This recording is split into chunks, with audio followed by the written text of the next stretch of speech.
Once upon a time, there lived a woodcutter and his wife who had 3 sons. The eldest 2 were strong and tall, and their mother and father were always telling them how handsome and clever they were. But the youngest son was, to tell you the truth, just a bit simple in the head. He wasn't very tall, and he wasn't very strong, and his family thought he was good for nothing. They hardly ever called him by his real name, but instead they gave him a cruel nickname. They called him Dummy, because they said he was stupid. One day, the eldest son wanted to go to the forest to cut wood. The mother praised him for being such a useful boy, and before he set out, she gave him some of her best fruitcake for his lunch and a bottle of wine to wash it down. While the boy was walking through the forest, he met a little grey old man who said to him, "Do give me a little piece of your cake and a swig of your wine. I'm so terribly hungry and thirsty." And the eldest son replied, "Be off with you, you filthy old beggar." And the little grey old man went away, but not without taking his revenge. He put a curse on the boy, so that when he started to cut down a tree, his axe slipped and went into his leg. The boy limped home to his mother, who washed his wound and bandaged him. The next day, the second eldest son went out into the forest to cut wood. Before he set out, his mother praised him for being such a useful boy, but especially asked him to be careful with the axe, so as not to have a nasty accident like his brother. The boy promised not to be careless, and his mother gave him some of her best sponge cake for his lunch and a bottle of wine to wash it down with. It happened that as the boy was walking through the woods, he came across the same little grey old man. The man said to him, "Do please share your sponge cake and your wine with me, for I am so terribly weak with hunger and thirst." And the boy said, "Be off with you, you lazy old scoundrel. If you want to eat, you'd better work." And the little grey old man went away, but not without taking his revenge. Not long after, when the boy was cutting down a tree, his axe flew out of his hand and hit him on the head. He crawled home to his mother, who bandaged up his wound and asked him why he had not kept his promise to be more careful. For the rest of the week, the 2 eldest sons were both lying in bed recovering from their wounds. The father said to the 3rd and youngest son, "Get on your feet, you lazy dummy. Why are you sitting around doing nothing when both brothers are hurt and unable to work? Get out to the forest and cut some wood, if you're not too stupid to do that." The mother laughed at him and said, "It's more likely that Dummy will cut his own head off, but it won't be much of a loss to anyone." And before he left, she gave him some cake that she had burnt almost to a crust in the oven, and a bottle of sour beer to wash it down. As the youngest boy was going through the woods, he met the same little grey old man who had crossed the path of his brothers. The man said to him, "Do please share some of your cake and beer with me. I am so terribly hungry and thirsty, and I fear that if I don't have something to eat and drink soon, I will surely die." The young boy replied, "Old man, I will gladly share with you what I have, but the cake is burnt and the beer is sour." "Never mind that," said the man. "I am grateful for what you can give me." And the boy and the little grey old man sat down and shared the cake and the beer. After they had finished their lunch, the man said, "Since you have a good heart and have shared what you have with me, I will give you a reward. You see that tree over there? Cut it down with your axe, and you will find something of value inside its hollow trunk." And so, when the little grey old man had left, the young boy, whose parents called him Dummy, took his axe and cut down the hollow tree just as he had been told. Inside he found a goose, but this was no ordinary bird, for its feathers were made of gold. The boy realized that he was in luck and thought to himself, "Why should I go home now and suffer the insults of my parents and brothers? They will take this valuable bird from me, and I shall have nothing." And so the boy decided to run away from home. He put the golden goose under his arm and set out for the town. Then he went to the inn, intending to stay there.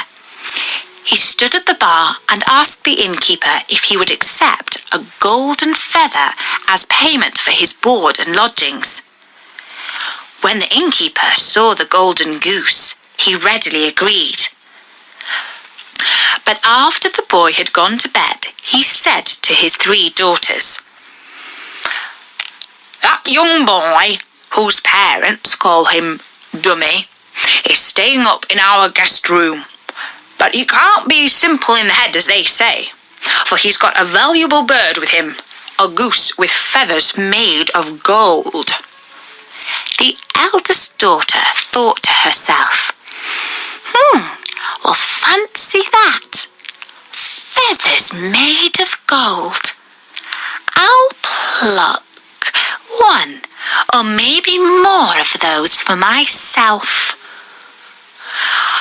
After the clock struck midnight, she sneaked into the boy's room and saw that he was asleep with his arm around the golden goose. She crept up and tried to pluck a feather, but the feather wouldn't budge, and when she tried to take her hand away, she found that she was stuck to it. She couldn't move, and she couldn't cry out for fear of waking the boy. She had to stay where she was, on her knees by the bed, with her hand on the feather. After the clock struck 1 in the morning, the second sister came into the room, planning to take 1 feather or more for herself. In the dark, she didn't see her sister, but as soon as she touched her back, she found that her hand was stuck fast to her, and she had to stay exactly where she was, not moving and not making a sound. After the clock struck 2 in the morning, the third sister came in. The other 2 shouted, "Stay back!" But it was too late. She reached out, hoping to steal the feather, and found that her hand was stuck to the middle sister. The boy and the goose slept soundly through all of this. In the morning, the boy got up, paid his bill with a golden feather, and left the inn with the goose under his arm. The sisters had no choice but to follow on behind him. A pretty procession they made. Along the way, they met the bishop. "What a sight!" he exclaimed. "It's hardly right for 3 young women to follow a boy round like that." And as the girls went past, he tapped the youngest on the shoulder. In doing so, he found that he was also stuck to her and had to follow. Further up the road, they met a police sergeant. The bishop called out to him, "Sergeant, help me get free from this young woman's shoulder. I'm stuck to her, and people are bound to start all kind of gossip about it." The police sergeant tried to pull the bishop free, but in doing so, he found that both his hands stuck to his waist, and he had to follow along with the procession too. At the top of the road, they met the mayor. "What's this town coming to?" cried the mayor. "The bishop and the police sergeant, following 3 young girls who are following a young boy, all holding on to each other in a most unseemly fashion. Have they all gone mad?" As he spoke, he tried to pull the police sergeant and the bishop away, but in doing so, he found that he was stuck to both of them and had to follow on. The boy led the little line of townspeople up along the road, and at the top of the hill they passed the king's palace. Now the king's daughter was very beautiful, but she had the saddest face in the whole wide world. She had never laughed and not even once smiled. The king was so troubled by the young princess's unhappiness that he had made a special law. Whosoever could make her laugh and smile would win her hand in marriage. But the truth was that nothing very funny ever happened inside the royal palace.